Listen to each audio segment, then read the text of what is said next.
नमस्कार, आप देख रहे हैं नेक्स्ट 9 न्यूज नेशन और मैं हूं आपके साथ मेघा। हमारे खास प्रोग्राम में आप सभी का स्वागत है, जहां पर आज हम आपसे बात करेंगे कि आखिर अपर्णा यादव के भाजपाई हो जाने से भारतीय जनता पार्टी के अंदरूनी कलह किस तरह से निकलकर सामने आ रही है। आप सब जानते हैं, आज से पहले अपर्णा यादव की राजनीति भारतीय जनता पार्टी के पूरी तरह खिलाफ थी, लेकिन आज बीजेपी के सुर में सुर मिलाकर वो मैदान जंग में अपने ही परिवार के खिलाफ उतर पड़ी हैं। अपर्णा यादव किन महत्वाकांक्षाओं के साथ भारतीय जनता पार्टी में आई हैं या बीजेपी के साथ किन वादों पर उनकी बात बनी है, फिलहाल ये तमाम बातें बंद दरवाजों के पीछे हैं। इसे लेकर ना तो कोई पुख्ता जानकारी सामने आई है, ना अपर्णा की तरफ से, ना बीजेपी की तरफ से ऐसी कोई आधिकारिक सूचना दी गई है। तो ऐसे में सिर्फ अटकलों का दौर जारी है। अपर्णा यादव के भाजपाई हो जाने से भारतीय जनता पार्टी में भीतरी खेल भी बिगड़ने लगा है और इन सबके पीछे की वजह है लखनऊ कैंट सीट। ये सीट और भी ज्यादा हाई प्रोफाइल हो गई है क्योंकि यहां से भारतीय जनता पार्टी के ही कई नेता हैं जो चाहते हैं या तो उनके बेटे को टिकट मिले, उनकी बहू को टिकट मिले या खुद उन्हें टिकट मिले। जबकि कहा जा रहा है कि इस सीट के लिए बीजेपी पहले ही अपर्णा यादव को वादा कर चुकी है, यानी खेल बिगड़ सकता है। आपको बता दें, अभी तक भारतीय जनता पार्टी को झटके लग रहे हैं।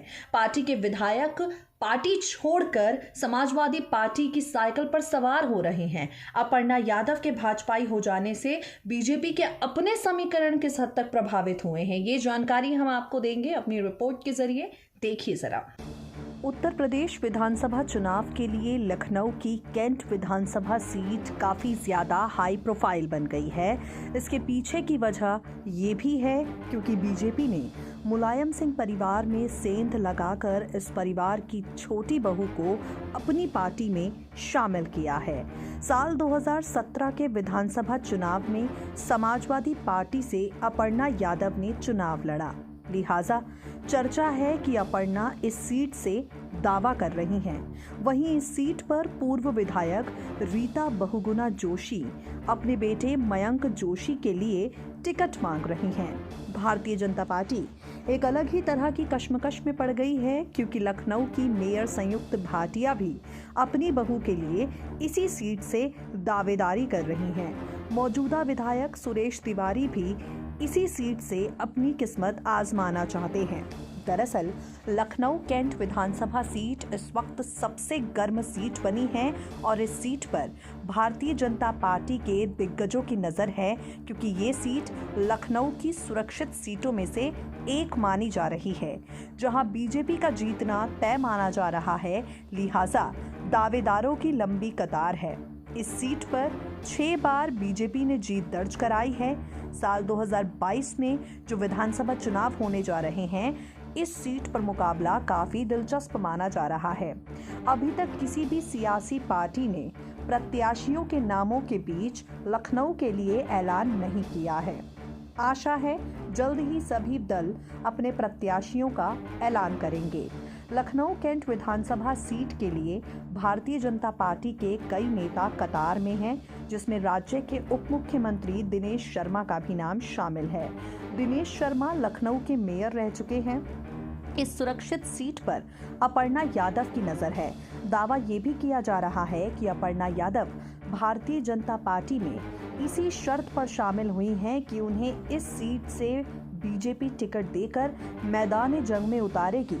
लेकिन अपर्णा यादव को अगर भारतीय जनता पार्टी इस टिकट पर सीट देती है तो बीजेपी की मुश्किलें भी बढ़ेंगी। दरअसल रीता बहुगुणा जोशी अपने बेटे मयंक जोशी के लिए टिकट मांग रही हैं। लखनऊ कैंट से विधायक रह चुकी हैं और वो चाहती हैं कि अब यहाँ से टिकट उनके बेटे मयंक को मिले। बीते दिनों उन्होंने पार्टी को नाराजगी दिखाई थी क्योंकि वो अपने बेटे के लिए प्रयागराज से टिकट मांग रही थी। वहीं लखनऊ की मेयर संयुक्ता भाटिया भी अपनी बहू रेशु भाटिया के लिए टिकट का दावा कर रही हैं। संयुक्ता भाटिया के पति कैंट सीट से विधायक रह चुके हैं। मौजूदा विधायक सुरेश तिवारी की नज़र भी इस सीट पर है, वो भी यहीं से अपनी किस्मत को आजमाना चाहते हैं। यानी सीट एक है और दावेदार काफ़ी ज़्यादा। अगर वाकई अपर्णा यादव को वादा करने वाली भारतीय जनता पार्टी इस सीट से अपर्णा को ही टिकट देती है तो पार्टी के भीतर जो हालात हैं वो बिगड़ सकते हैं। फेरबदल की राजनीति यहाँ हो सकती है, जिससे चुनाव से ठीक पहले भारतीय जनता पार्टी को बड़ा झटका लग सकता है।